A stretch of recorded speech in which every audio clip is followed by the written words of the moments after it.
Ayan mga master, okay na tayo dito. Tapos na tayo. Salamin na lang po ang ilalagay natin. Nilagay ko na lahat po yung mga handle niya. Okay na tayo.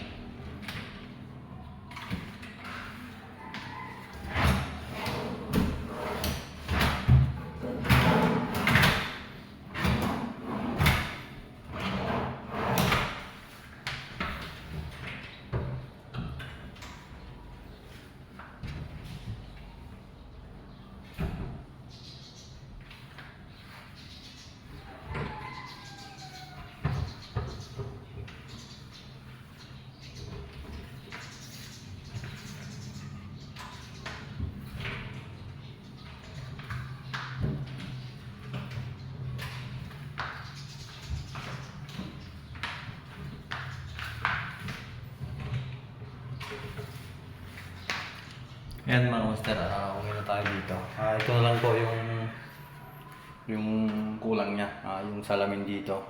Bibilihan pa natin tong salamin. Ayan. Okay naman na to, yung paglagayan ng kahit ano ilalagay, pulbo ano. Ayan.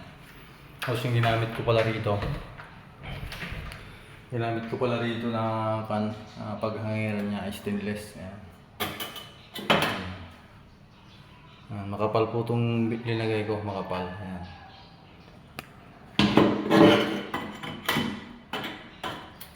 Ayan mga master, bali yan, may shield sa baba. Ganun din to, hangiran din. Ayan. May shield din, pero pahaba to, pahaba. May papasok pa ron. Ayan. Ganun dito din sa kabila. Ayan, ito. May drawer to kasi drawer mga master. May drawer sa baba.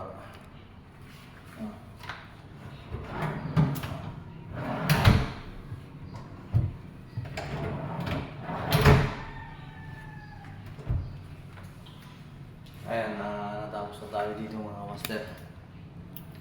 Okay na tayo. Picturean ko na lang to. Tapos papress natin yung tulad sa akin na ganitong design. Ayan mga master. Ano? Ang ganda na. Yun na lang yung kulang nito. Yung salamin na lang. Salamin na lang ito mga master. Okay na tayo dito. Done na tayo. Ganin sa kabila. Okay na rin tayo doon. Ito, tapos na rin tayo. Ito na lang yung kulang din, yung salamin niya rito. May salamin din kasi dito. Okay naman na to. Hangiran din to. May hangiran tapos shield sa baba. Tapos itong drawer niya. May drawing niya. Okay. Yan, okay na tayo. Maraming salamat pala sa lahat ng mga nanonood sa mga video natin. Shout out po sa inyong lahat. Maraming salamat po. God bless you po sa inyong lahat. Natapos na naman po natin yung isang project. Bukas pa siguro may kunting lilinisin pa kami dito. Ayan, mga